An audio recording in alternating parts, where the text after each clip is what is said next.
Una excelente noche, mis paradigmáticos abogados digitales, mis abogados user experience, mis abogados youtubers. Bienvenidos a una emisión más de la era del abogado digital. Ya saben, en esta casa, en esta nueva casa, para la segunda temporada del Instituto Nacional de Ciberseguridad MX, un instituto que ha venido creciendo afortunadamente desde el año 2018 y que pues ahora me permiten a mí presidir gracias al apoyo de sus socios, gracias al apoyo académico de la gente que se ha unido a esta iniciativa y a los premios que hemos recibido de manera nacional e internacional. Y por supuesto, al gran apoyo que han brindado ustedes. De pronto este espacio del área del abogado digital sería un espacio fútil si no tuviéramos gente como ustedes que cada jueves se conecta con nosotros de manera puntual, de manera solemne, para poder transmitir y vivir este tipo de episodios. El jueves pasado, por cuestiones tecnológicas y de agenda de nuestro invitado y por supuesto también de un servidor, ya no pudimos lograr el programa de manera puntual como lo teníamos planeado. Sin embargo, lo estaremos reprogramando para muy pronto que esté con nosotros también el gran abogado Rodolfo Guerrero. Y pues hoy tenemos con nosotros un gran invitado, alguien que a mí me encanta tenerlo como invitado porque luego es el pretexto adecuado para tener este tipo de charla. Y qué mejor el ajustarlo de esta manera. Hoy está con nosotros el gran doctor Sergio Salgado Román, un gran abogado constitucionalista y politólogo, y por qué no decirlo, un gran filósofo de nuestra generación, un gran conversador. Ya lo escucharán. Para aquellos que lo conocen, saben que escribe, que brinda cátedras, que tiene diversos cargos académicos, pero hoy no quiero robarle mucho tiempo en cuanto a una presentación, y no porque el doctor no se lo merezca, porque me urge hacerle un par de preguntas, y yo creo que estas preguntas muchos de ustedes quisieran hacérselas. Entonces me permitiré ser esa voz que le haga llegar estas preguntas al doctor Sergio Salgado. Mi querido Sergio, muy buenas noches, ¿cómo está? Mi querido amigo, qué gusto saludarte, te aprecio mucho el espacio y sobre todo felicitarte por todos estos logros que vas acumulando, resultado del esfuerzo constante, permanente, cotidiano y siempre, bueno, te voy a decir que incansable, pero no, sí, es un esfuerzo que cansa, pero que nutre. Y muchísimas felicidades y gracias por invitarme a esta nueva casa. Pues el honor es nuestro. Antes, como bien lo platicábamos fuera de cámara, antes de que arrancara la pandemia, habíamos tenido la oportunidad de tenerte en este espacio de la era del abogado digital con el anterior instituto, que era el Instituto GIBO. Por igual temas que la propia pandemia desató, decidieron el suspender el programa de aquel lado, pero pues de pronto con invitados de tu naturaleza, mi querido doctor, y con los invitados que ya venían formados, dijimos, pues tenemos dos opciones: o bajamos la cortina y esperamos a que las cosas mejoren para el siguiente año, o seguimos con este proyecto. Y afortunadamente la gente nos ha seguido apoyando, y como diría el viejo filósofo griego, en tanto que la gente siga aplaudiendo, yo sigo cantando, y en tanto que la gente siga regalando likes y views, seguirá la era del abogado digital con nosotros. Antes de empezar a planear tu participación, mi querido doctor, estuvimos pensando en cómo le íbamos a llamar a tu participación, a tu tema, porque hay tantos temas de los que podríamos platicar, y justo decidimos ponerle el acento de constitucionalismo post-pandemia, pero no sabíamos que de pronto, el día de hoy, en el programa del jueves 1 de octubre de 2020, íbamos a tener una bonita decisión por parte de nuestra Suprema Corte de Justicia de la Nación, muy discutida. Ya es meme, ya es trendy topic. Quisiera escuchar qué opina el gran Sergio Salgado Román sobre este tema tan delicado de cómo está trabajando el licenciado Andrés Manuel López Obrador, nuestro actual Tlatoani, y lo que acaba de decidir la Suprema Corte de Justicia de la Nación sobre esta consulta ciudadana en materia de enjuiciamiento de presidentes. La verdad es que yo lo leo, y lo leo como si fuera un puercoespín que está cuidando no espinarse con sus propias patitas, pero la realidad es que aquí quien sabe eres tú, mi querido amigo. Me encantaría escuchar tu opinión. Sé que el programa nos da para muchas preguntas, pero tengo que empezar con esta durísima para que la gente sepa de qué vamos a hablar, para que la gente escuche también que vas directo a la yugular. ¿Qué está pasando hoy? ¿Qué pasó con la Suprema Corte de Justicia y por qué la gente está hablando de ellos? Pues mira, efectivamente cuando tuviste la deferencia para mi persona de invitarme, no sabíamos ni siquiera que el día de hoy iba a estar agendado en la discusión en el Pleno para esta revisión de constitucionalidad sobre una consulta popular. No sabíamos, hoy empata. Hay muchísimos temas que comentar, pero en particular ¿qué pasa? Que la democracia que hemos tenido en México durante muchos años había sido una democracia representativa, una democracia indirecta.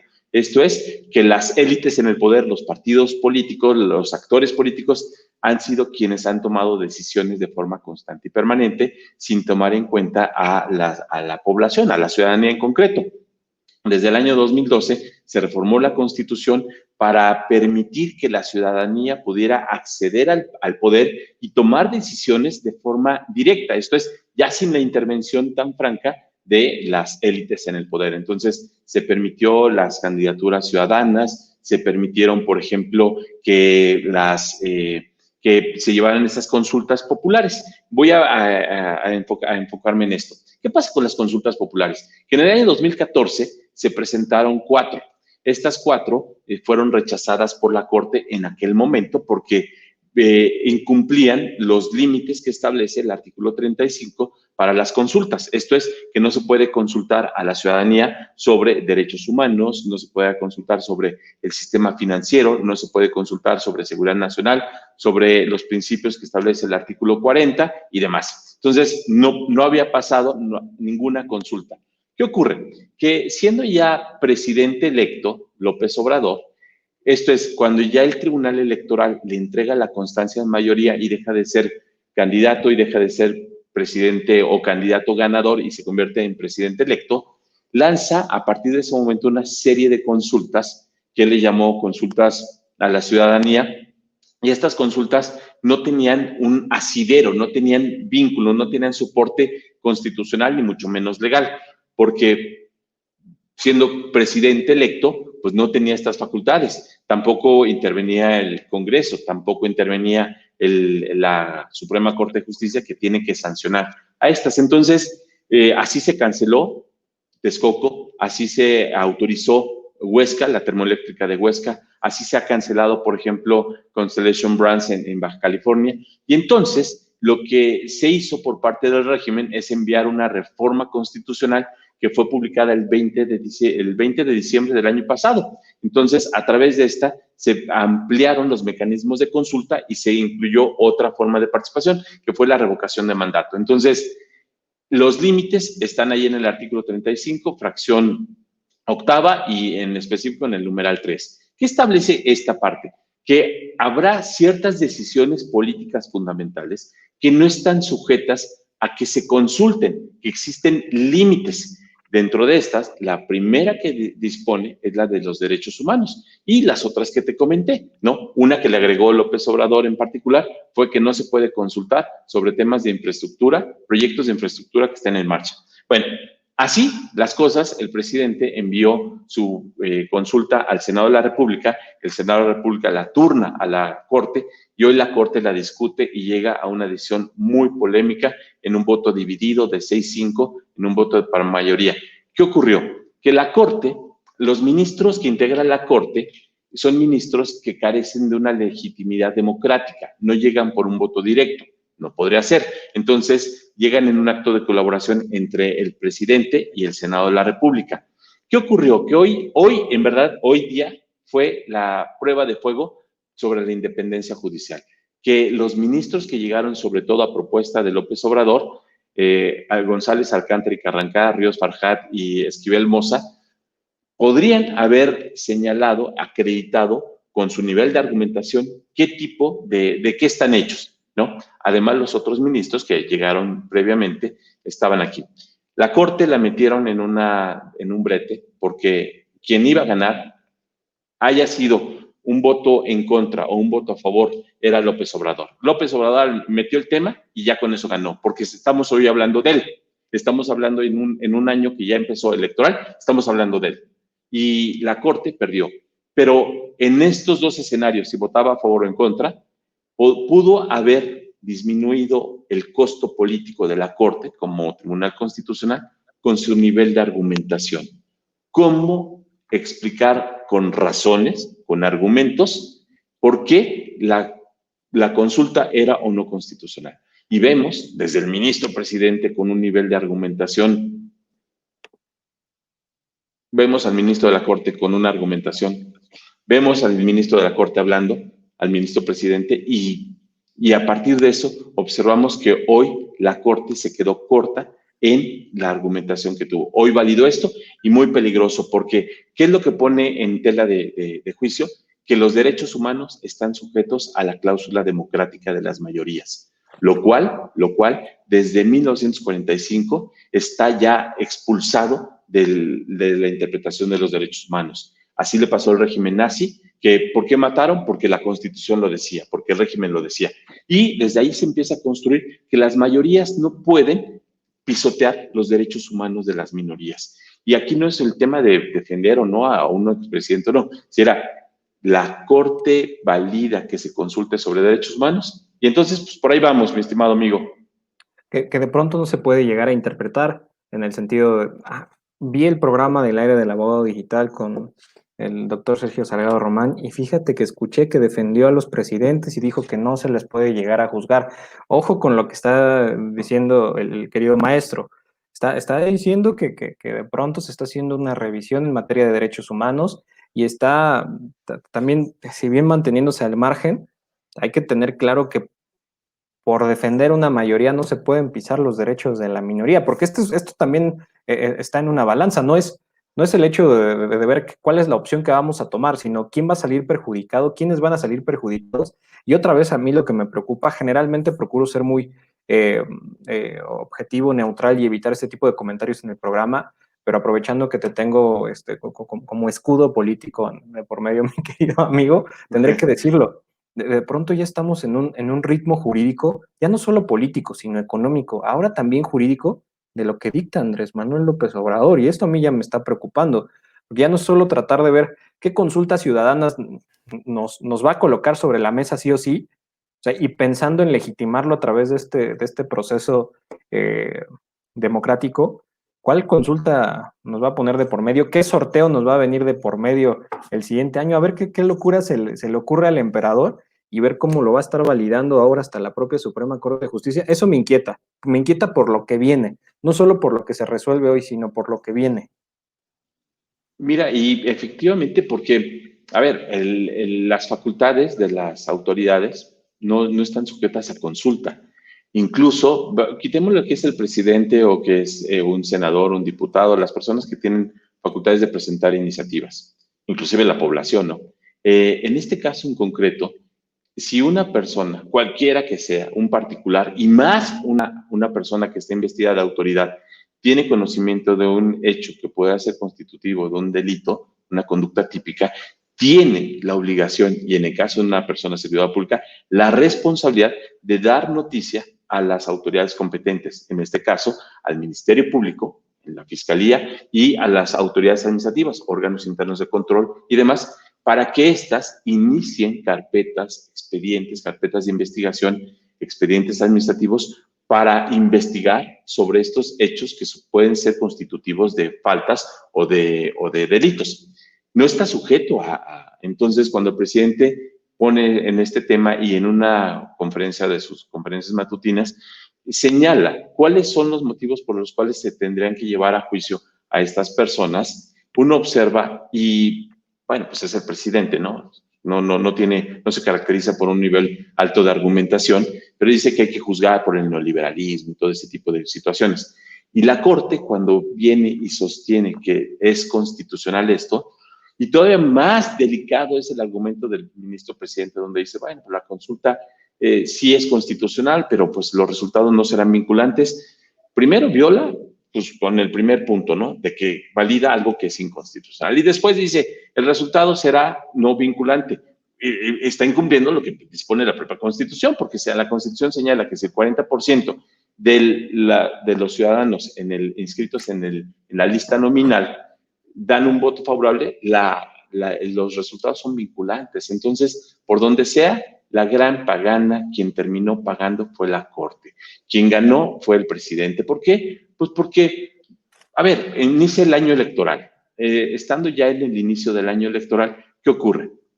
Que pues las elecciones intermedias, las que están en el tercer año, para renovar a la Cámara de Diputados, siempre se ha estimado que son elecciones que sirven para calificar o para reprobar al presidente en turno. Entonces, las elecciones del 2021 servirían como un parámetro, un termómetro, la posibilidad de que la ciudadanía vaya y diga cómo ha sido la administración López Obrador. ¿Qué cuentas tiene que entregar él siendo presidente? 75,000 muertos, el 14% negativo en la economía 2020, el 1% negativo 2019, más de 50,000 muertos en temas de seguridad. Todos estos, pues no. Entonces, ¿qué hace? Pues meter en su agenda política lo que le llevó precisamente a la presidencia, uno de sus argumentos más fuertes, la supuesta lucha a la corrupción. Entonces, como no funcionó Odebrecht, como no funcionó Lozoya, por lo que sabemos, pues hoy mete el tema de los expresidentes. Entonces, hoy ya López Obrador ya ganó. Aun cuando hubiese perdido la consulta que le hubieran declarado inconstitucional, ya ganó. Porque hay un sentido de victimización. ¿Por qué?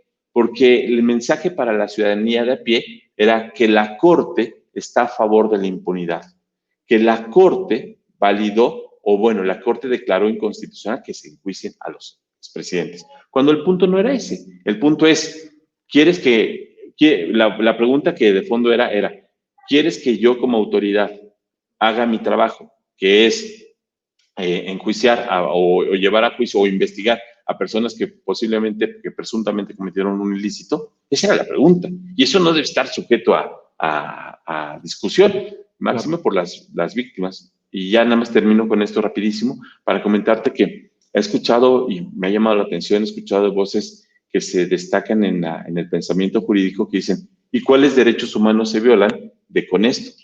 Ya con eso te pongo esto. La verdad es que la discusión en relación a pensar que se están pretendiendo tomar decisiones jurídicas, y lo dejo así en pretensión, porque aparentemente no va más, pretensiones de jurídicas que lo transforman en político, que lo van a cambiar más adelante por votos, me lleva a pensar que en qué momento resulta útil el plantearte ese tipo de preguntas, ¿no? Cuando uno comienza un trabajo de investigación, cuando uno comienza un proceso de creación de una norma o de justificación del pensamiento, una de las primeras cosas que te revisan en la tesis es ¿de qué sirve que te hagas esa pregunta? ¿Cuál es la utilidad del conocimiento que estás a punto de sacar? En este caso, ¿cuál sería la utilidad detrás de preguntarle esto a la Corte si de todos modos lo que te lleguen a resolver, tú lo vas a emitir y vas a defenderte en tus mañaneras y al final lo que lleguen a resolver, pues bueno, hoy no, pero ya lo hice, ya lo dejé en el tintero para que no digan que por lo menos en mis gestiones no lo hice valer. Y lo que me llevaría a preguntarte, que viene mucho ad hoc con el título del programa, que creo que se liga muy bien con lo que acabas de comentar, mi querido amigo, es preguntarte, por supuesto con tu experiencia y viene de la mano de lo que fue la primera participación que tuviste con nosotros en la era del abogado digital. En los comentarios les voy a dejar la participación de Sergio Salgado Román en la era del abogado digital cuando empezamos la pandemia, para que hagamos el comparativo de dónde estamos parados en relación a lo que le voy a preguntar ahora. ¿Cuál es la agenda de reformas de la 4T, de la cuarta transformación? ¿Hacia dónde vemos? ¿Cuáles van a ser los siguientes espectáculos legislativos que aparentemente nos van a sujetar a consideración y de qué vamos a hablar por lo menos de aquí a cierre del mes y del año y de lo que viene en camino, doctor? Mira, qué interesante. El presidente se le ha autodenominado, es una autodesignada cuarta transformación. Ya le gustó mucho la historia. Hidalgo, Morelos, ¿no? Guerrero, los que intervinieron en la primera, no dijeron, esta es la primera transformación. José María Luis Mora, los Lerdo de Tejada, Ignacio Ramírez, Juárez, todos ellos no dijeron, esta es la segunda transformación. Madero no dijo, esta es la tercera. El único que te lo va a dar es la historia, ¿no? Es la historia. No es que tú digas a partir de ahora. Pero bueno, vamos a pensar. Recordemos que en los tres movimientos previos con los que se compara el presidente, tuvieron como consecuencia un nuevo estado de cosas. La independencia tuvo como resultado la Constitución del 24, desde los sentimientos de la nación, el proyecto de Constitución, pero bueno, en particular, la Constitución del 24 estableció un régimen federal, todo lo que ya sabemos. La reforma inicia con las leyes de reforma, quitarle el poder a la iglesia y constituir un poder civil y crear un nuevo régimen. Ya, Constitución del 57. 1917, la Revolución Mexicana, empieza en el 10, primero dice Arnaldo Córdoba, era una revolución política que empieza así, Madero, que era nada más rotación de élites, pero después llega Zapata y Villa Y dice, no, no, no, nada más una revolución política, una revolución económica también. Y entonces la Constitución del 17 termina siendo una revolución política y económica por diversos actores. Pero bueno, llegamos así a esta cuarta transformación. ¿Qué pasa con esta? ¿Tenemos un nuevo pacto? No. ¿Tenemos una nueva constitución? No. ¿Tenemos una revolución política y económica? Tampoco. Y te voy a decir por qué. Permítanme expresarles, y aquí identifiqué las reformas que llevamos hasta este momento. 2 años y le queda menos de un año a esta Cámara, a esta legislatura, que le permitiría impulsar las reformas que vienen, pero voy a citarlas así rapidísimo. La primera reforma constitucional de las 8 que lleva fue en materia de extinción de dominio, bueno, no va a dar las fechas, extinción de dominio. Aquí las tengo, 14 de marzo del 2019. La segunda, Guardia Nacional, 26 de marzo del 2019. La tercera, prisión preventiva oficiosa, 12 de abril del 2019. La cuarta, en materia educativa, del 15 de mayo del 19. La quinta, paridad de géneros, 6 de junio del 2019. La sexta, consulta popular, revocación de mandato, la que tenemos ahorita, de diciembre del 2019.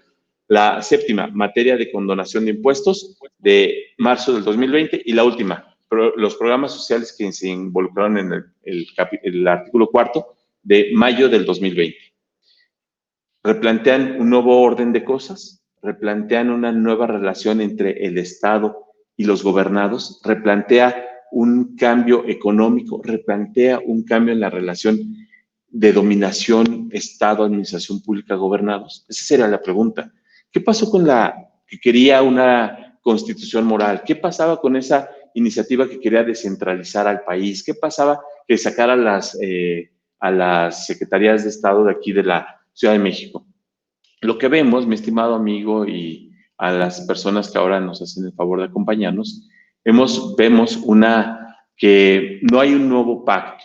En estas reformas hay un endurecimiento fuerte del régimen. Guardia Nacional, extinción de dominio, prisión preventiva oficiosa, se ha endurecido el régimen. Esto significa, cuando da esto, que cuando gana el régimen en temas de penales, fiscales, extinción de dominio, que pierde la ciudadanía, gana el poder el Estado, pierde esto. ¿Cuáles son lo que ha metido? Pues metió sus programas sociales en el artículo cuarto. Metió, por ejemplo, y se me olvidó comentar esta, homologó a los pueblos afromexicanos con los pueblos originarios, paridad de género. Ese es el tema social. La pregunta sería, y en concreto hacia lo que tú comentas, el presidente en temas económicos no ha tenido muy buenos resultados, en temas de la pandemia desastrosos, pero ¿en qué sí ha sido muy efectivo? Muy, muy efectivo. En una concentración de poder.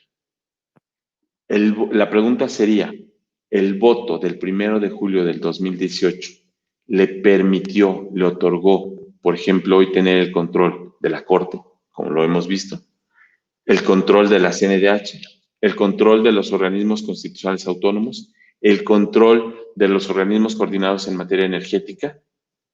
¿Lo otorgó el voto o este voto lo ha hecho a través de una concentración muy eficaz de poder político?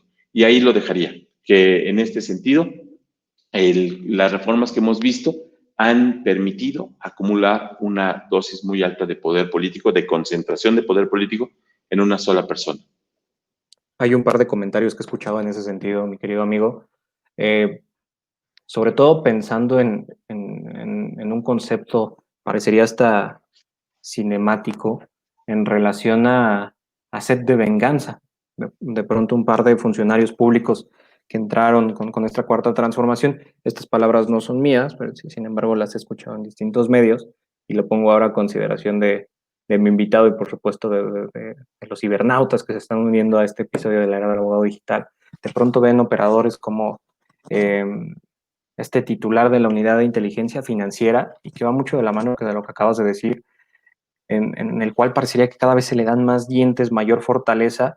Son herramientas suficientes para vengarse de lo que le hicieron en el sexenio pasado, por ejemplo, lo que pasó con el doctor Nieto, ¿no? De pronto vemos qué pasó con los plomazos que se aventaba Enrique Peña Nieto para borrar funcionarios públicos, los rescata, los apapacha Andrés Manuel, y de pronto se les dan unos dientes increíbles a estas unidades de inteligencia y ahora pensar también, digo, que son notas que de pronto parecería esto una red de causalidades o casualidades, como lo prefieran ver, pero de pronto se ve que estos dientes que se le están otorgando a los funcionarios públicos de la Cuarta Transformación para recuperar esta estrategia política y recuperar el poder político a favor del presidente también tiene un costo interesante, porque entre más muerden, entre más descuartizan jurídicamente hablando a sus potenciales víctimas, el presidente parece hacerse más fuerte, ¿no? Entonces ya parecería esto que entre más sangre hay, más fortaleza para el presidente y lo que me lleva a pensar que a lo mejor no está tan mal apoyado social, política y jurídicamente como muchos pensarían, ¿no? O sea, ya de pronto hoy en día, si me lo permites o sea, salvo tu mejor comentario, hoy en día si se llegan a aventar este tema del referendo del presidente, dudo muchísimo que no quede otra vez en el cargo. Mira, efectivamente la unidad de inteligencia financiera se ha convertido en un aparato muy efectivo de disuasión política, lo veo por ejemplo en la protesta que hubo en Chihuahua por el tema del agua, ¿no?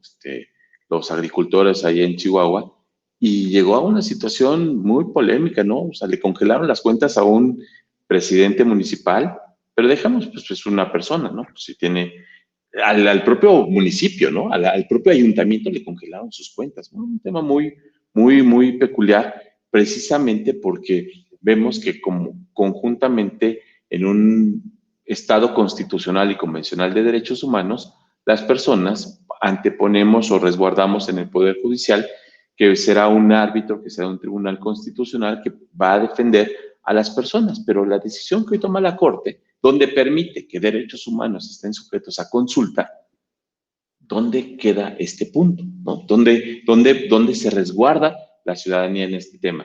Los estados constitucionales se caracterizan por las constituciones y las constituciones son límites al poder, son la posibilidad de que los ciudadanos sentemos al poder en un banquillo como acusado y digamos, ¿sabes qué? Existen límites, existen derechos humanos que no pueden ser objeto de discusión, que no pueden ser objeto de restricción más allá de esto. ¿Y qué ocurre? Los pones a consulta, muy polémico.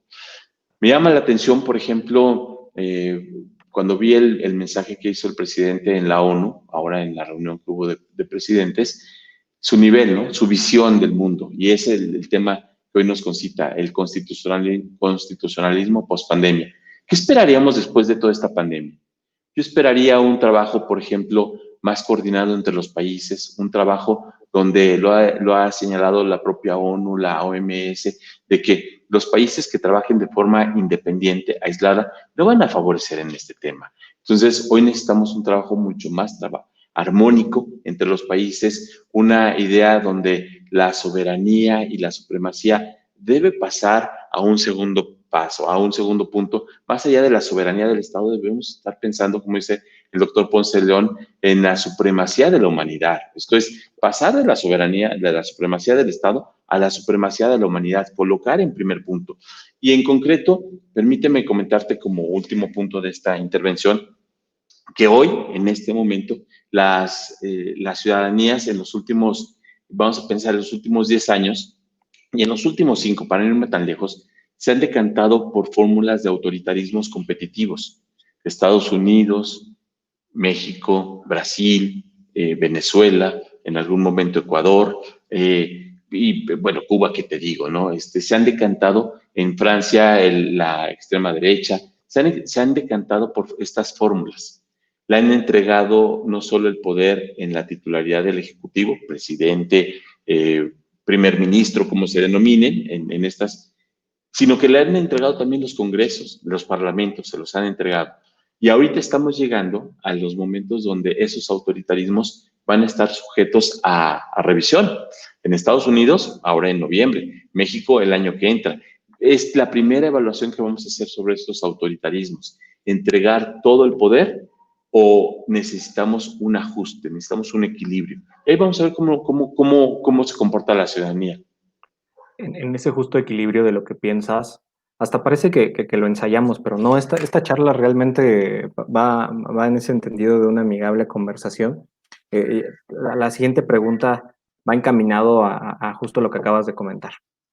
De pronto me gustaría pensar que estamos entendiendo como ciudadanos que independientemente de lo mal que lo hizo el PAN, independientemente de lo mal que lo hizo el PRI, no significa que por ello pues tenemos que permitir que los que vienen lo sigan haciendo igual. Bueno, ya me hizo daño él, ya me hizo daño él. ¿Qué te quejas si te está haciendo el mismo daño? ¿No? De otra manera improvisando lo que te estás quejando si no te quejaste cuando estuvimos en manos de gobiernos de derecha o de ultraderecha. De pronto ahora parecería que, que debemos de entender, me gustaría así verlo, por supuesto, el encaminar esa visión ya un poco más objetiva, que debemos de pensar en el equilibrio, no oposición y va encaminado a lo que te voy a preguntar con esta intervención, mi querido amigo. O sea, no solo se trata de oponer fuerza, sino de encontrar ese justo equilibrio que nos permita ver más de una opción, de entender que el universo no es unidireccional, que no podemos ser como los caballos y mirar únicamente hacia donde nos dicta la rienda, ¿no? Tenemos que pensar que hay más visiones, más perspectivas, hay un multiverso de opciones y tenemos que buscar siempre la que mejor nos convenga, satisfaciendo la mayor cantidad de intereses posibles sin perjudicar a otros intereses, pretendiendo no afectar a tantos intereses como se ha hecho en últimos meses por parte de este gobierno.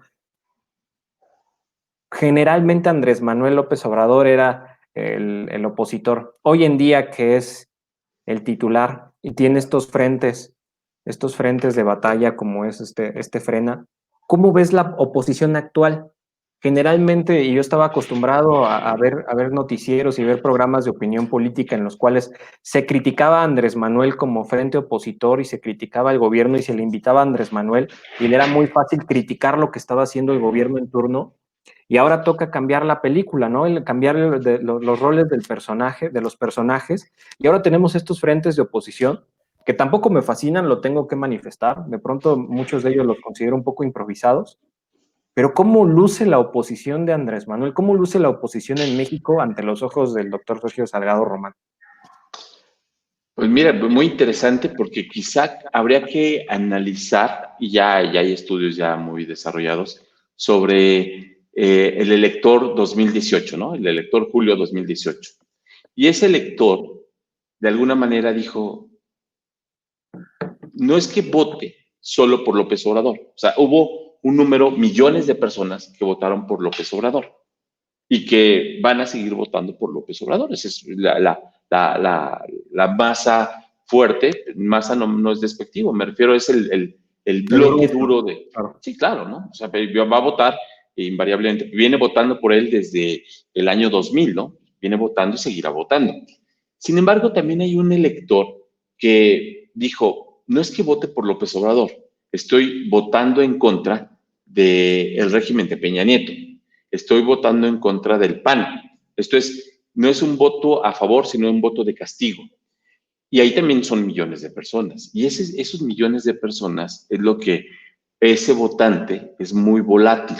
Ese votante tiene sus intereses. Y ese elector, en las primeras semanas, meses, en el primer año, segundo año, con los resultados que hemos tenido, dicen, pues no es lo que yo buscaba, ¿no? Yo no voté porque el 90% de las licitaciones o bueno, de la contratación de obra pública sea adjudicación directa.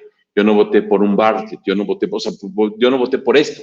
O sea, estoy teniendo esta situación. Entonces, ese votante es el que hoy estimo quiere volver a cautivar López Obrador. ¿Y cómo lo quiere volver a reencontrarse con él? Con la fórmula que le funcionó en el 2018. Estamos en contra de la corrupción.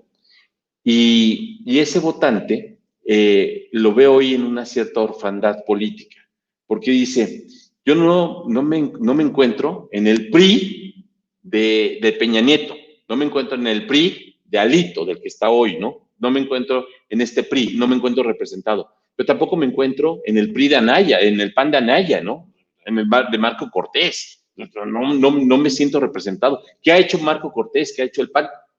pero tampoco me siento representado en el proyecto de Calderón y Zavala de México Libre, ¿no? Entonces, no me encuentro representado en el PRD, pero ya tampoco es Morena. Entonces, ese votante va a ser muy interesante cómo se va a comportar el año que entra, porque en ese votante que hoy está viendo cómo se desarrollan en este momento las circunstancias, observarás y en las próximas semanas cómo va a haber un repunte en la figura de López Obrador, porque no estamos hablando ya de la pandemia, no estamos hablando de Gatell, no estamos hablando de los muertos, no estamos hablando si se promueve el uso de cubrebocas o no, no estamos hablando de la cantidad de muertes, no estamos hablando de la pérdida de millones de empleos, no estamos hablando de que, lo dijo Herrera, Arturo Herrera, vamos a tener la crisis más fuerte en los últimos 100 años. No estamos hablando que Banco de México, no digo las calificadoras, Banco de México nos dice que vamos a caer al 14% del PIB. Es algo brutal, brutal. ¿Qué es el PIB? El PIB, el Producto Interno Bruto, es la sumatoria de productos, bienes y servicios que se producen en un país. El PIB es la riqueza de un país. Y este año caeremos el 14%, que si lo sumas con el año pasado, tenemos el 15%. Peña Nieto dejó un insípido, rancio, crecimiento del 2%. En los 2 años López Obrador tenemos una caída del 15%. Es algo brutal. Entonces, hoy no estamos hablando de eso, ni vamos a hablar de eso. Hoy lo que estamos hablando es que si la Corte iba a permitir la impunidad de Peña, Calderón, Fox, Cedillo, Salinas, hoy va a ser. Y entonces, hoy la Corte es la pagana, pero el que ya ganó y ya impuso de nueva cuenta agenda es López Obrador. Y yo creo que va por ahí el tema, la acumulación de poder. Y en este momento, en términos de ciencia política, en términos muy básicos, la pregunta es, ¿cómo se adquiere el poder? ¿Cómo se ejerce el poder? ¿Y cómo se transmite el poder? Y hoy estamos viendo que ya vimos cómo consiguió el poder. Hoy lo que estamos viendo es cómo prolongar el ejercicio del poder. Es eso, creo que va por ahí. Pensando en lo que acabas de comentar, me preocupa un poco cuál sería el mecanismo de defensa y una argumentación quizá un poco risible al respecto, pero el señalar, sí, pero espérame, ellos tuvieron crecimiento económico porque no se enfrentaron a la peor pandemia de la historia. Yo la estoy enfrentando, la estoy sacando avante y me da tiempo hasta de colocar en la agenda presidencial la rifa de un avión y una consulta ciudadana de esta materia. Podríamos pensar, siendo lo más flexibles posible, que sí le podemos culpar a la pandemia de esa, no, la gente muy eufémicamente le llama de crecimiento, no, pero son pérdidas. La realidad estás perdiendo como gobierno, estás perdiendo posiciones globales, estás perdiendo en el nivel económico de tu pueblo, de tus ciudadanos. Podemos culpar enteramente a la pandemia y ya con esto excluimos de responsabilidad a Andrés Manuel. Mira, qué pregunta tan interesante porque nos mandamos hacia el escenario de teoría de juegos, ¿no? De tratar de entender qué ocurriría. ¿Qué han hecho otros países, ¿no? Países que tienen indicadores y situaciones que pueden ser semejantes a México, pues para eso sirve el método comparativo, ¿no? Para comparar, para tener referentes. Y otros países han abordado la pandemia. ¿Qué nos decía el Fondo Monetario Internacional, Banco Mundial? ¿Qué nos decían cuando entramos a la pandemia? Mire, en promedio, el mundo, la economía se va a ir a menos 2.5. Habrá países que les vaya en eso, que entren en ese rango. Habrá otros que les vaya mejor, que no caigan al 2.5. China, por ejemplo, no va a entrar en números negativos, pero va a decrecer, va a seguir en positivos, pero va a bajar. Algunos otros van a estar en ese y otros tantos se van a ir por debajo de esta cifra. Ese es el caso de México. El caso de México, una parte se explica con la pandemia, pero no es el único factor que daría cuenta. Tenemos el 2019 y el 2019 es un año donde no hubo pandemia, pero tuvimos crecimiento negativo. Y ahí tendríamos que nosotros analizar qué factores llevaron a este crecimiento negativo. Y una parte de ello tiene que ver con inversión extranjera directa, ¿no? Si tienes un régimen que no respeta contratos, un régimen que te anuncia que va a cancelar la reforma energética, que cancela la reforma educativa, que cancela un proyecto de infraestructura, el más grande que teníamos en los últimos años, como este Texcoco, sin un fundamento legal, entonces la inversión, claro, pues la inversión tiene una especulación, busca un aspecto lucrativo, entonces dice, aquí no me das tú las seguridades, entonces, ¿sabes qué? Pues me voy. Entonces, tenemos un escenario que el 2019 sin pandemia tuvimos un crecimiento negativo. Ahora, fíjate qué es lo que observo por ejemplo, en nuestro presidente. Observo un presidente que con los años se ha vuelto lento en sus reacciones, lento en la lectura política, ¿no? Es un animal político per se. Y durante el desafuero en el año 2005, el segundo piso, el horario de verano, durante su etapa como opositor, lograba entender muy bien la realidad y reaccionaba muy rápido. Ahora lo veo un presidente que disociado de esta parte, ¿no? Lo veo muy poco reactivo, ¿no? Entonces, pues en esta situación, frente a la pregunta concreta, frente al punto concreto, ¿qué diría? Que México tiene hoy un escenario donde el crecimiento económico ya a lo que comentamos. Entonces, ¿qué respuesta va a tener? Yo estimaría, mi estimado amigo, que no podremos vincular todo a la pandemia como único factor para entender esta caída en la economía y esta respuesta. Así te lo Sería, comentaría. sería un grave error el hacerlo de esa manera, o con todo el panorama que acabas de señalar. Y creo que también esto me da un entendimiento de lo que puede llegar a pasar en próximas fechas. Ya lo señalabas dentro de una de tus intervenciones. Vemos que Estados Unidos se prepara para enfrentar el posible cambio de gobierno de ese ejecutivo, que por lo que he visto en comentarios de politólogos americanos, se antoja muy difícil, no se ve ese punch mediático que se esperaría por parte de la oposición para poder quitar a Trump del poder. Sé que estamos a muchos años de distancia de ello, pero esto se queda como evidencia digital.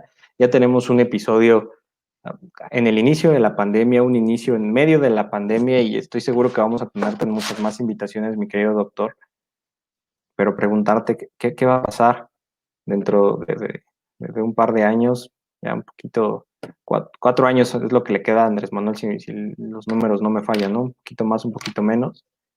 La gente va a elegir a alguien igual del partido Morena. ¿Crees que tengamos una sucesión y un nuevo PRI en el poder ahí en la silla presidencial? Mira, desde el inicio de la administración, en algunos, ha quedado por ahí, hemos dejado algunos testimonios, veníamos asentando esto y hoy lo tengo todavía más claro este punto, de que 2021 se lo va a llevar Morena. 2021 va a refrendar Cámara de Diputados. No solo eso, se va a llevar varias gubernaturas, ¿no? Lo cual es un punto sobresaliente porque es un partido que tiene menos de 10 años de haber nacido y ya se hizo de la presidencia de la República, ¿no? Y en menos de esos 10 años ya se habrá hecho de varias gubernaturas. Va a crecer en el espacio Morena, así lo estimo. Por todo lo que estamos comentando, pero también por consecuencia de los logros de López Obrador políticamente hablando, no económico, no, sino políticamente hablando. ¿Y cuál es un logro político? Acumulación de poder. Entonces, hoy lo de la Corte es prueba de ello, ¿no? Pero bueno, regresando a este punto, es prueba de ello. Se va a hacer de varias gubernaturas y se va a hacer de un número muy alto de presidencias municipales y de legislaturas estatales va a tener presencia. ¿Qué ocurre? Que si este escenario se da, pues el tener el control del Senado como lo tiene, el tener el control, el refrendar el control de la Cámara de Diputados, importantísimo. Es trascendental para el presidente mantener el control de la Cámara de Diputados, porque desde ahí se manejan todos los recursos, los dineros, ¿no? El presupuesto de ingresos, la ley de ingresos, los criterios de política económica se presentan en la Cámara de Diputados. Por eso es tan trascendental.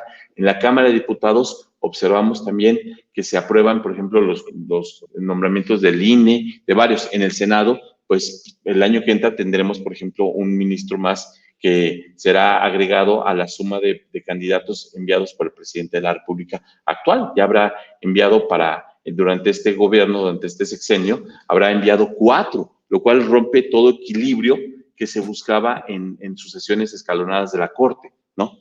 Ya no le hace falta, ya tiene a 3 ministros que ha enviado y hoy me parece más consejero jurídico que presidente de la Corte, presidente, el ministro presidente, por su nivel de argumentación. Pero bueno, teniendo este escenario, pues observaría, mi estimado amigo, que 2021 no solo va a refrendar, sino va a ampliar esta parte. Me preocupa esa visión, pero finalmente no se puede culpar al mensajero del mensaje contenido, entonces hay que prepararnos de lo que nos viene en camino. Me gustaría muchísimo preguntarte, como amigo, como consejero, como maestro, que sabes que te considero. Muchos en redes sociales te están saludando, te dicen, profesor, ¿cómo está? Profesor, lo admiro, maestro, soy su fan. Ahorita te muestro esos comentarios, pero tengo que aprovecharlo. Tenemos hoy a Sergio Salgado Román con nosotros. Tenemos que preguntarle como amigo, como mentor, porque sabemos que también tiene una visión y un olfato para estos temas políticos. ¿Qué podemos hacer nosotros como ciudadanos en este camino que se pinta de 2021? Digo, si estamos con Andrés Manuel, ¿qué podemos hacer para ayudarlo a direccionar de buena manera el camino? El gritarle, ¿no? Desde abajo del palco presidencial, licenciado, por favor, por ahí no van las cosas. Y si somos oposición, también cómo podemos corregir esa oposición. A ver, si escojo cualquiera de estos dos caminos, me parece que ninguno de los dos lados están haciendo su chamba y le están dejando completamente la carga. Esto parece como un trabajo en equipo, ¿no? Un trabajo en equipo donde todos sabemos quién lo va a terminar haciendo, quién lo va a acabar de imprimir, quién lo va a pulir, quién lo va a engargolar y quién lo va a presentar y quién va a hacer el PowerPoint. Todos se lo estamos dejando también a Andrés Manuel. De pronto yo a nivel de oposición de ir a alejar casas de campaña vacías en Reforma, digo, no, plantones los de don Andrés Manuel López Obrador, ¿no? Que te cerraba negocios, te cerraba varias calles y te ponía en casas campañas inamovibles. De pronto veo que tanto la oposición está fallando en ser justo ese frente crítico, ese frente objetivo, más allá de atacar a la persona, porque también hay que decirlo, no solo se trata de atacar a Andrés Manuel, hay que atacar las decisiones, hay que argumentar en contra de las decisiones, como brillantemente lo estás haciendo en lo que comentas, mi querido maestro. Y también como defensor de Andrés Manuel, no solo se trata de atacar a la oposición, a ver, defiende lo que está haciendo Andrés Manuel, y si lo está haciendo mal, no solamente le limpies las botas, corrígelo, ayúdalo a entender por dónde va. Si sabemos que esto viene para el 2021, algo tenemos que cambiar, porque las cosas de que están mal, están mal. Mira, ahora me llama mucho la atención la polarización en la que hemos entrado como sociedad. Inclusive a mí he recibido por ahí algunas críticas fuertes que luego me mandan por mensajes, sobre todo en Twitter y demás, y directas, ¿no? Entonces, el punto que yo le comento a toda la gente es el siguiente. La democracia se construye en el diálogo, no en el monólogo. Los monólogos no le ayudan más que al que habla, ¿no? Y hasta en la tragedia griega está prevista ahí el coro, ¿no? El coro como un referente de la conciencia. Para eso está el Parlamento, para discutir. Y hoy tenemos un presidente que ha monopolizado la agenda pública, que desde las 7 de la mañana marca la agenda y que no escucha. Y deja tú que escucha a la oposición o que escucha a los columnistas o que, bueno, pues ahora hasta los anda exhibiendo, ¿no? Que me llama la atención, y aquí va el comentario, ¿qué tiene en común Carlos Ursúa, Germán Martínez, Jiménez Espriu, que tiene en común a Víctor Manuel Toledo, Jaime Cárdenas? Gente muy cercana a él, secretarios de Estado, gente electa por él, elegida para piezas claves, en instituciones claves para él, como ha sido, por ejemplo, el SAE, ahora INDEP, Instituto para Devolver al Pueblo lo Robado. Deja tú a los columnistas, a la crítica, a ese personaje Marco Cortés, ¿no? Que trabaja ahí en el PAN, dirigiendo el PAN, o a un Alito en el PRI, ¿qué tienen en común ellos? Que han dicho, el presidente no escucha. Carlos Ursúa le tuvo que renunciar por Twitter. Y todos en común, tanto Toledo como todos los que te dije, le han tenido que mandar una carta donde dicen públicamente, el presidente no escucha, no hay ciencia ni conciencia en la toma de decisiones. Morena se ha convertido en un acto de antropofagia como era el PRD de tribus. Hoy lo tenemos como los candidatos y las candidatas que hoy, en este momento, que no fueron, que al día de ayer el INE los descartó, están diciendo, vemos a un Muñoz Ledo pegándole al alfil del presidente, a Ebrard. Tenemos una idea donde el soberano ha dejado de escuchar. El soberano se le ha olvidado uno de los principios herméticos de la filosofía. Te dieron 2 ojos para ver el doble, 2 oídos para oír el doble y una boca para hablar la mitad. Y hoy ha perdido esa capacidad de escuchar. Y no, te digo, insisto, no lo dice la prensa, no lo dice la gente con la que acuerda, la gente que tiene acceso al salón presidencial. El presidente ya no está escuchando. Y eso es algo que a mí me llama la atención, porque si no escucha, ¿cómo poder tener un diálogo? ¿Cómo poder sostener? Y entonces ahí es donde yo diría, y siempre dejo la invitación, mira, efectivamente, como tú dices, amigo, es la siguiente. Si la mejor forma que podemos hacer es participar en la política, no forzosamente en los partidos, participar. ¿Y qué es la política? Es la actividad humana más alta del espíritu, es lo que nos permite ser seres sociales. Entonces, participar en la discusión sin denostar a la persona que piensa distinto a mí.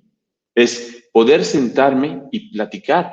Efectivamente, si tú estás a favor del presidente y todo lo que está haciendo, vamos a sentarnos y vamos a dialogar. Es con la mejor persona con la que puedo sentarme porque me va a permitir contrastar ideas.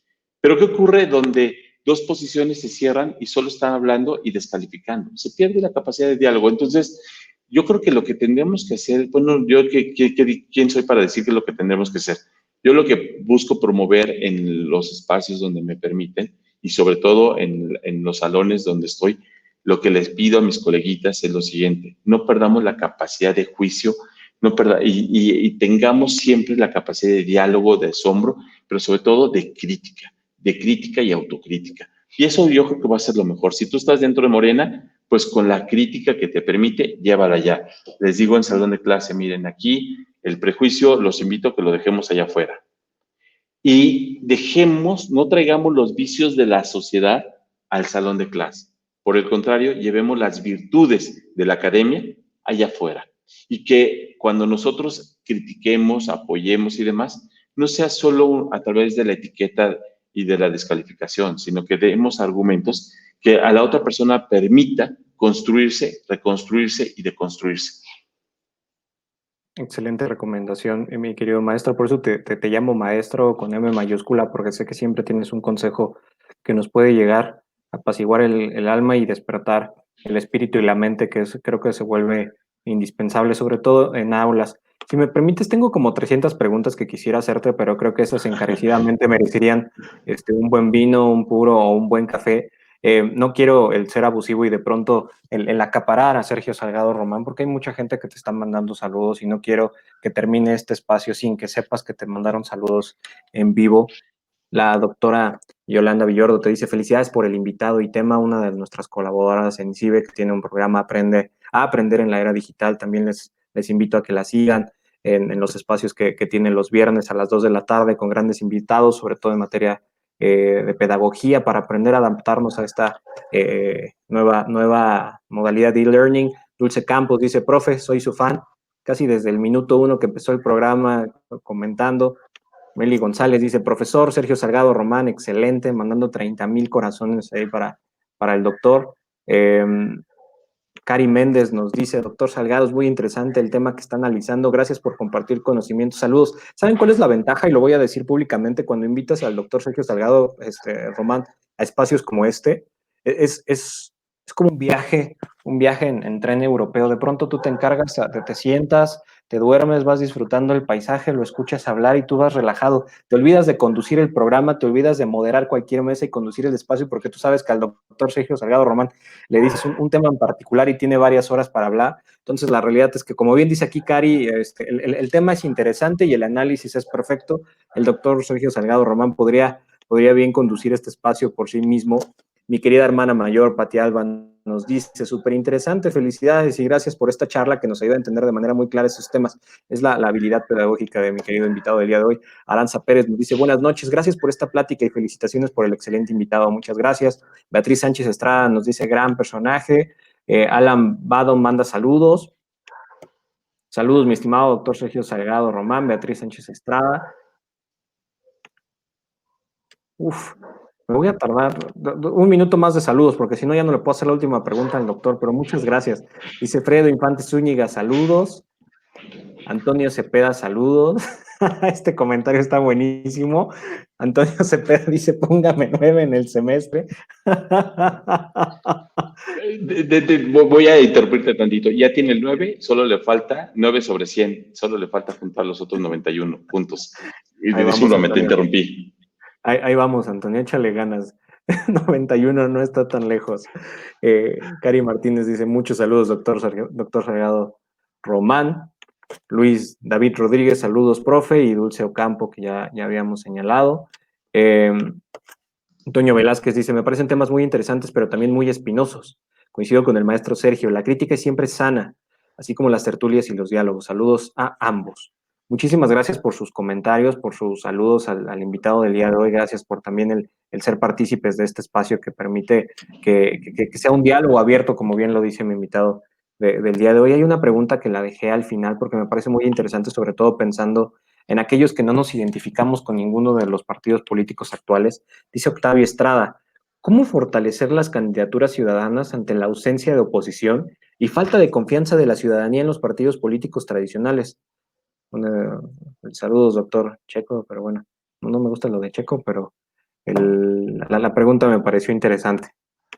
Oye, pues antes que otra cosa, déjame agradecer a todas las personas que envían sus comentarios. No quiero mencionar a uno para excluir a muchos o a muchas personas. Les agradezco a todas las personas que enviaron sus saludos. Y como siempre, pues siempre invitamos a esta parte del diálogo. Respeto muchísimo los foros y sobre todo respeto muchísimo, no sabes cómo, con qué manera, como un apostolado, la libertad de conciencia, de criterio, de albedrío de cada persona.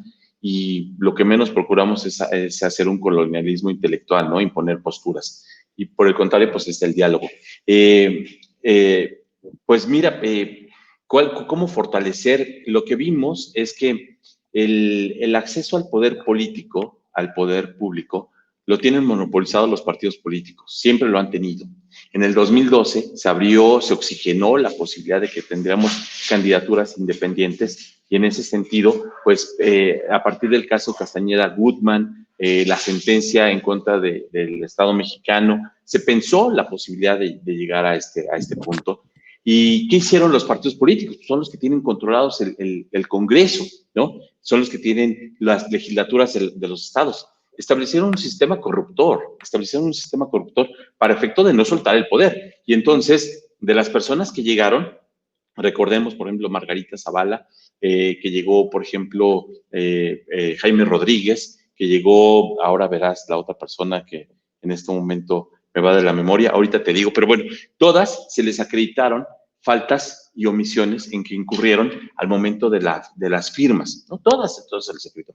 Pero también se le acreditaron a Morena cuando quiso ser, cuando buscó ser partido. ¿Esto qué quiero decir? Que el sistema es corruptor. Lo que vimos con las candidaturas independientes es que por la libre, por la derecha, no, o sea, me refiero por el camino derecho, no por la derecha, por el camino derecho, no puedes llegar. Vimos a Marichuy, la representante del zapatismo, personas que se autodescriben indígenas en el país, tenemos 15 millones de personas en números cerrados. Y por la libre no pudo llegar. Te piden un dispositivo, te piden que tengas acceso a Internet, te piden todo este sistema y te dicen, si no entras de forma corrupta, no entras. Entonces, ¿qué tendríamos que hacer? Pues yo creo que tendríamos que hacer, y este sería hacia el punto del constitucionalismo post-pandemia, ¿qué esperaría, mi estimado amigo? Pues, o qué me gustaría pensar hacia adelante, que aprendamos que México es un gran laboratorio de violaciones a derechos humanos. Tenemos tantas sentencias condenatorias de la Corte Interamericana donde se califica este punto. Déjame plantearte nada más ahorita con el tema de la consulta. Hoy México abrió la puerta para que en algún momento alguna de las personas que hoy, Cedillo, Salinas, Fox, Calderón, Peña, en algún momento puedan sentar al Estado mexicano, porque la decisión de la Corte el artículo 61, fracción segunda, el juicio de amparo es improcedente contra decisiones de la Corte.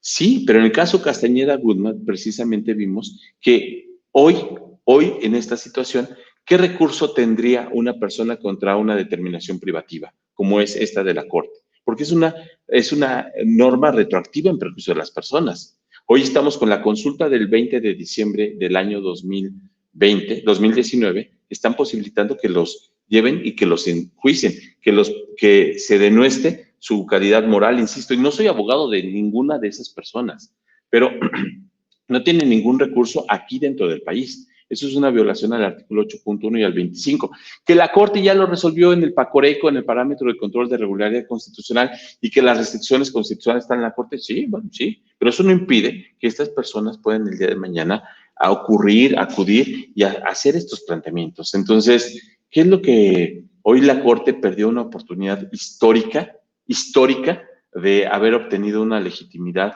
democrática los ministros, no solo la legalidad con la que ocupan hoy el cargo. Hoy nos hacen pensar la necesidad de que cómo se integra el tercer poder, que no sea el presidente de la República el que propone y el Senado el que elige. En 1928,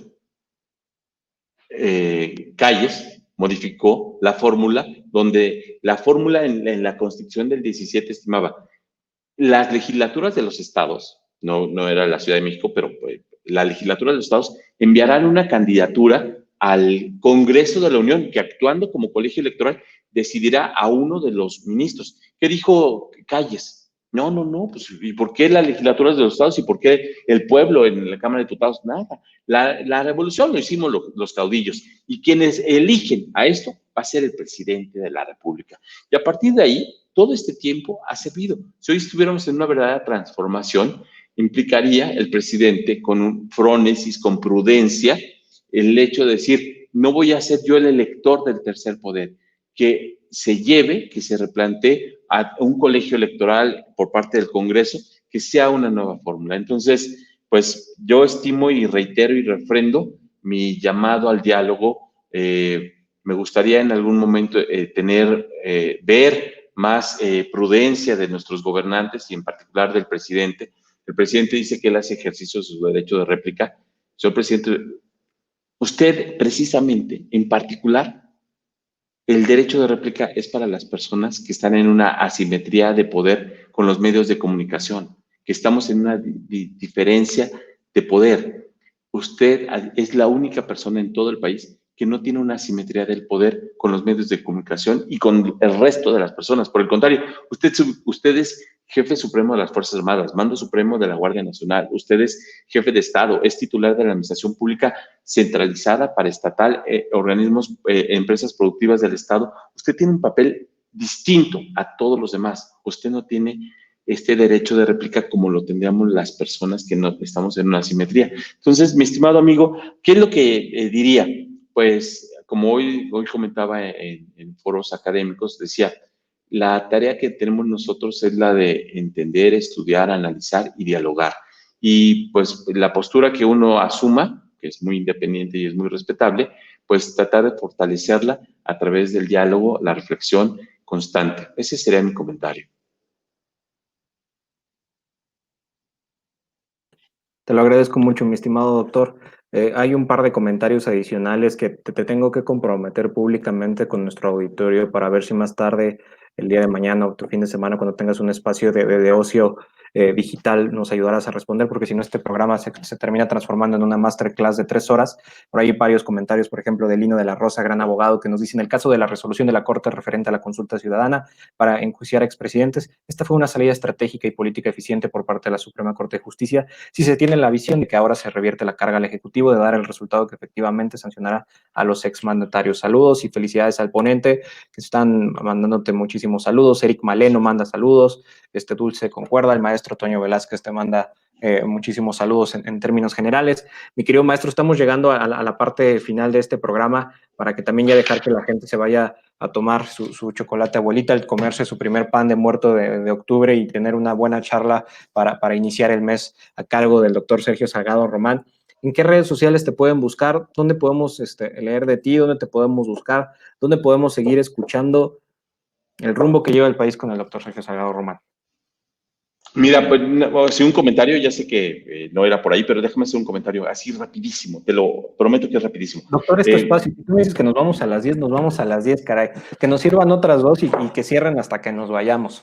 Mira, yo vengo armado, precisamente, no me digas, porque es eso y todavía tenemos por acá, mira, entonces, no, pero bueno, yo solo tengo un compromiso mañana a las 7 de la mañana que tengo que dar clase, con que me dejes a las 6, pero bueno, el comentario que iba a hacer es el siguiente. La Corte ya validó esto, la Corte ya validó este punto. ¿Cuál sería mi comentario? Uno de los candados que quiso poner el presidente López Obrador, porque él operó de esta manera, era que los proyectos de infraestructura que estén en ejecución no están sujetos a consulta, ¿no? Él canceló Texcoco sin tener un fundamento legal. ¿Qué te diría? Que hoy la Corte abre un escenario que vamos a tener que dialogar, que la decisión que hoy tomaron los ministros y las ministras los va a seguir toda su vida, va a quedar así como fue en algún momento el Amparo Camacho, como en algún momento Olga Sánchez Cordero votó en contra de amparar al poeta blasfemo, o votó a favor del arraigo cuando no estaba Son decisiones que te van siguiendo toda tu vida. Entonces, hoy estos ministros, como votaron a favor, en contra, cada persona asuma su posición, los van a perseguir siempre.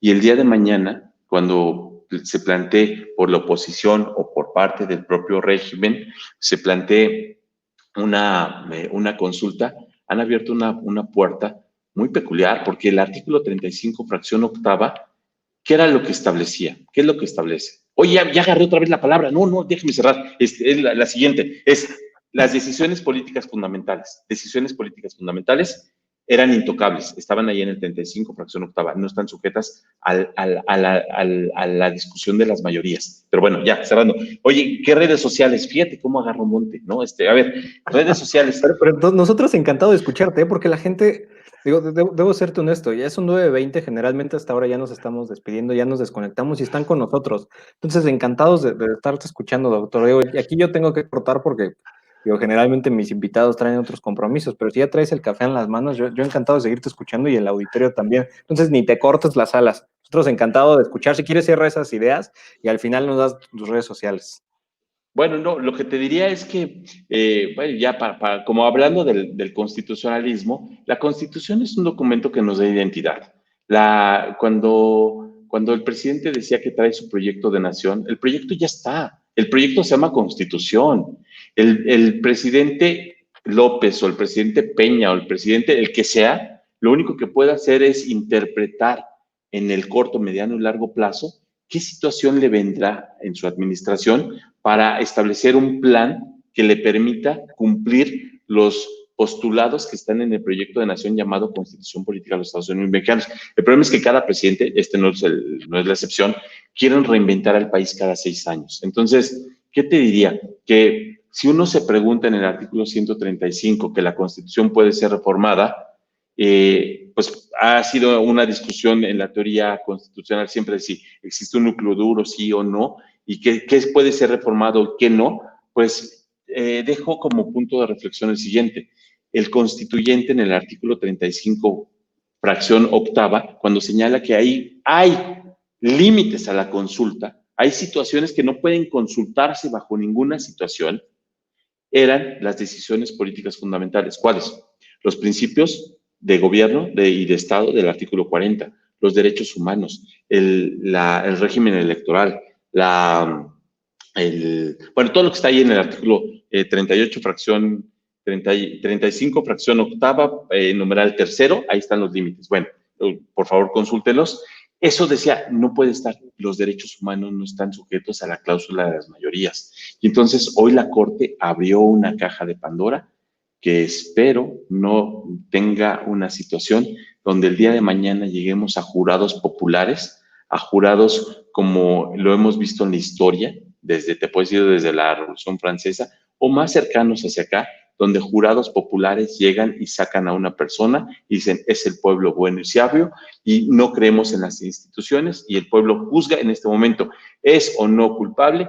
La Corte hoy tuvo la posibilidad de decir, a ver, era muy fácil sacarse esto de la manga, pues, perdón por la falta de rigor, era, señor presidente, un ministro que señalara, este tipo de decisiones, la Corte no tiene que resolver ahorita si es constitucional o no la consulta.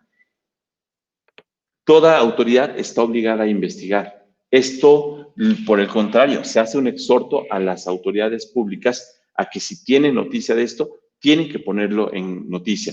Entonces, bueno, pues a mí me deja preocupado, deja tú de Morena, antimorena, de uno, de otro, me deja preocupado como ciudadano que hoy el Poder Judicial tuvo la posibilidad de haber dado una argumentación sólida, fuerte, potente, sobre esta discusión y se quedó en otras cosas. El ministro presidente hablando que si era política criminal. Pero bueno, mis redes sociales, estimadas amigos, amigas, amigos, me encuentran en todas las redes sociales, en todas como Irán Román, YRANROMAN,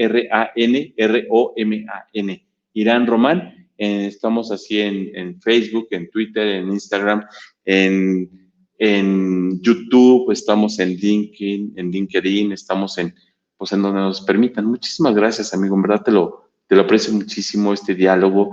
Siempre debo reconocer la posibilidad, la virtud que tienes, dentro de las tantas virtudes que tienes, eres un ser virtuoso. La ética se debate entre el vicio y la virtud, y tú eres una persona que traes mucho superávit en la virtud, y uno de ellas es la capacidad de diálogo, de discusión, de reflexión. Tienes una pluma muy prolífica y siempre es un gusto, un placer, una fiesta al espíritu dialogar contigo. Muchísimas gracias, en verdad, de corazón. Te lo agradezco mucho. La realidad es que aquí el honrado y privilegiado soy yo, y debo decir que gracias en nombre del instituto, gracias en nombre de cada uno de los cibernautas que nos acompañaron el día de hoy. Ya casi son las 9:30 de la noche, doctor. Ese chocolate, abuelita, se nos está enfriando, pero con la charla yo creo que vamos a tener mucho más para poder discutir, y como te lo he dicho en programas pasados, este no va a ser la excepción. Te dejo la puerta completamente abierta a tu espacio, este es tu programa, las veces que así lo consideres. Si de pronto nos dices, Jaime, mañana tenemos que transmitir porque tenemos que discutir esto, movemos todo, movemos agenda, y yo creo que los cibernautas van a estar conmigo, y nuestros paradigmáticos seguidores así lo harán, estarán atentos a tus transmisiones y participaciones con el INCIBE, doctor. No, hombre, te lo agradezco mucho, y te agradezco la oportunidad. Yo digo en estos días que me pongo cubrebocas, no para, en mi caso no es un cubrebocas, es un bozal, porque luego tengo incontinencia verbal y eso a veces me limita un poco el cubrebocas. Muchísimas gracias, amigo. Gracias a ti, mi querido doctor. Muchísimas gracias a cada uno de los cibernautas que nos permitieron una vez más, como cada jueves, entrar en ese smartphone, en ese smart TV, en ese Black Mirror, que es nuestro amigo fiel en cada uno de nuestros días y despertares. Muchísimas gracias al Instituto Nacional de Ciberseguridad MX por permitir que este programa, la era del abogado digital, esté una vez más con todos ustedes, pensando en hacer crecer este espacio. Ya estamos construyendo muchísimos episodios, y por supuesto recordarles que junto a la iniciativa de Código Abogado Digital e INCIBE Academy, ya tenemos un nuevo curso ahí pendiente, acaba de salir hace poquito, para que no lo dejen pasar. Este curso en materia de propiedad intelectual y economía digital, que está coordinando el despacho de Arochi Linder, el licenciado José Antonio Arochi de la Torre, que tienen ponentes, por supuesto, asociados como el licenciado Manuel Morante, la licenciada Pamela Kisgold. Un servidor va a estar ahí como abogado también expositor, Dafne Méndez, Irma Ross, la gran Quetzalí de la Concha, ya la ubican, por supuesto, el gran maestro Lorenzo Furler, el gran licenciado Mario Uribe. Todavía tienen la oportunidad de inscribirse con un par de becas. El curso ya arranca el 27 de octubre, lo tenemos ya muy cerquita. Solamente son 2 días a la semana, de 7 a 9, para no volvernos locos. Nada más que ahí el jueves van a tener que a lo mejor un ojo en la era del abogado digital y un ojo en el curso, no importa. Acuérdense que también este curso, la era del abogado digital, queda grabada para que lo puedan ver después. Todavía pueden alcanzar un par de becas y descuentos, y si mencionan que vieron las promociones y que vieron el curso en el área de abogado digital, les pueden por ahí hacer un descuento adicional. Muchísimas gracias por haberse conectado con nosotros, el tener la oportunidad de estar, por supuesto, tan recurrentes en este espacio, el permitir que un servidor haga crecer la era del abogado digital, por supuesto, para poder traer invitados como el de día de hoy.